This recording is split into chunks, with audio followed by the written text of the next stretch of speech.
It's time to consider how serious a problem this is. Let's look at some data gathered by various government agencies. This data is from SEMSA from 2010 and 2011. These percentages show the fraction of people aged 12 and older who took various drugs over their lifetime. You can see that alcohol has a very high percentage. More than 18% of people aged 12 or older have used alcohol in their lifetime.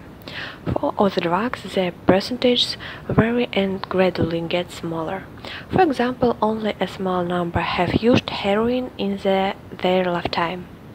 But note that a much larger fraction of people, almost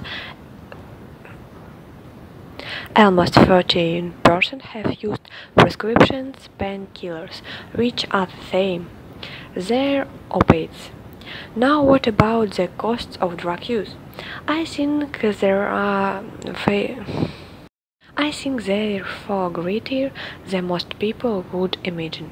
The estimated economic cost to society due to illegal drugs in our $118 billion a year. Alcohol's about the same, and it's about the same or a little higher for tobacco.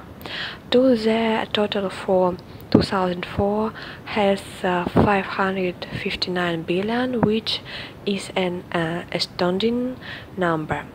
It's closing in on $1 trillion. And that's only in the United States.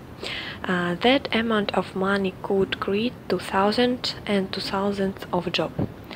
Their figures are the health costs of drug use. They comprise the loss to productivity, legal costs, and other kinds of expense. But the dollar amount that we've just talked about do not include a measure of the misery caused by drugs. We don't have an exact metric to measure misery, but we know what happens. We all know stories about people who have had their lives nearly destroyed by drugs, just being emotionally defeated by powerful drugs urges, or anything for that matter, undermines of confidence or outlook and performance. Some people lose careers, loved ones, friends, and personal and financial resources. Some people lose all their savings. Some people wind up in divorce court. And also there's a dramatic and significant loss of health due to the side effects and toxicities of drugs.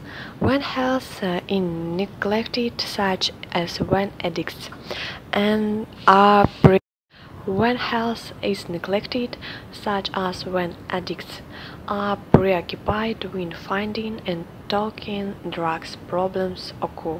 There are some dramatic before and after photos of individuals who abuse methamphetamines, which you can find by doing a search online.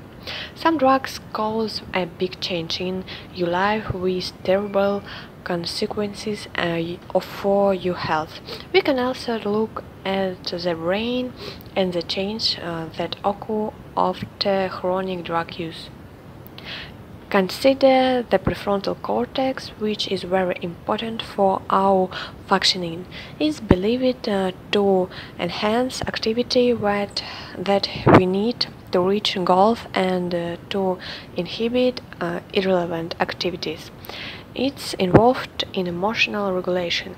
This bar graph shows the volume of the prefrontal cortex, which are measured in brain scans.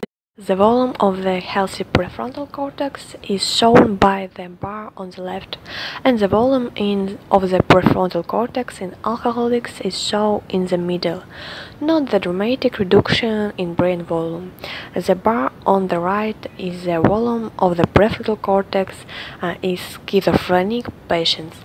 And you can see that alcohol ultimately causes toxicity and reduction in brain volume, that equivalent to what's found in seriously ill mental patients with schizophrenia.